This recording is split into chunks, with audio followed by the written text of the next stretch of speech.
Azərbaycanda qara bazar qanunla qadağan edilsə də, dəllallar bu fəaliyyət növünü devalvasiyadan istifadə edərək yenidən bərpa ediblər. Düzdür, dəmiryol vağzalı ətrafında Rusiyaya gedənlərə rubl satanlar var idi, amma indi satılan dollardır. Hansı ki, əl-əl gəzir insanlar. Müxbirimiz Hürriyə Əliyeva şərti alıcı qismində qara bazarda baş verənləri araşdırıb. Manatın kursunun sərbəst buraxılması valyuta dəyişmə məntəqələrinə öz təsirini qıtlıqla göstərib. Qarabazar artıq bərpa olundu. Dollar indi valyuta dəyişmə məntəqələrində deyil, əldə satılır. Əldə satılırsa, deməli dəllal istədiyi qiymətə xarici valyuta satır. Vəziyyətin nə yerdə olduğunu araşdırmaq üçün şərti alıcı kimi üz tutduq işbazların daha çox olduğu 28 may metro stansiyasının yaxınlığında olan Qarabazara. Dollar satıcıları kimdən alıb satdıqlarını deməsələr də, amma valyuta dəyişmə məntəqələrində olduğu kimi alıb satdıqlarını dedilər.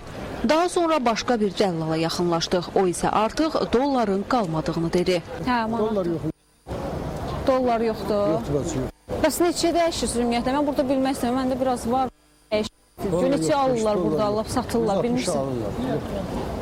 Yoxdur ümumiyyətlə. 65 alırlar, yoxdur. Qarabazarda dolların 2 manata satılmasının bugün əməkdaşlarımız da şahid olublar. Lakin dəllallar bu faktı təsdiq etmədilər. Çünki xəbər yayılar, yayılmaz, bəzi saytlar da bu xəbəri manşetə çıxarmışdılar. Qanunsuz bazar yaradan bu insanlara qarşı mübarizə aparmalı olan şəxsləri də ətrafda görmədik. O cümlədən ərazi üzrə polis əməkdaşları gözə dəymirdi. Dollar qanuni şəkildə satmalı olan valyuta dəyişmə məntəqələri isə bağlı idi.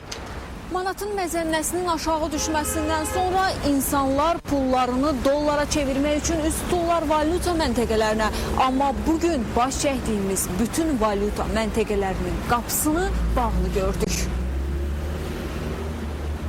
Mərkəzi Bankın keçmiş sədri Cavanşir Abdullayev bildirdi ki, Mərkəzi Bankdan lisenziyası olmayan hüquqi və fiziki şəxslərin valyuta əməliyyat aparması qanunla qadağandır. Bu da həm inzibati, həm də cinayət məsuliyyəti yaradır. Cavanşir Abdullayev onda bildirdi ki, belə hal bugün qeyri-iş günü olduğundan nəqd dolların çatışmazlığından yaranıb. Sabah bankların işləməsindən sonra valyuta dəyişmə məntəqələri pulla təmin olunduqdan sonra qeyri-qanuni əməliyyat dayandırılacaq.